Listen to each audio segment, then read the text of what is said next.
اتفاق بينك وبينها، وده اهم شرط. اتفاق واحترام، واحترام لعقليتها، واحترام لرغباتها. اذا كانت عايزه تشتري حاجه لنفسها خاصه، اذا كانت عايزه تجيب حاجه، انا لما احس بده صدقني هوفر لك وادبر لك في حاجات كتيره تانية.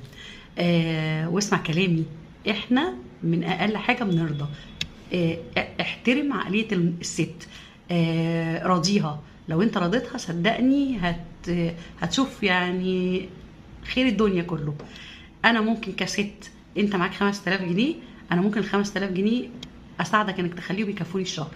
وممكن اقول وانت اللي تجيب طلبات البيت على فكره، مش انا. هخليك تجيب، هوفر لك. بس ممكن برضو انا نفس الست هي ال 5000 جنيه دول مش هيكفوها اسبوع، وانت اللي هتصرفهم وانت اللي هتجيب طلبات البيت. اهم شرط في كل حاجه انك يكون بينك وبينها اتفاق برضا واحترام. لو انتوا اتفقتوا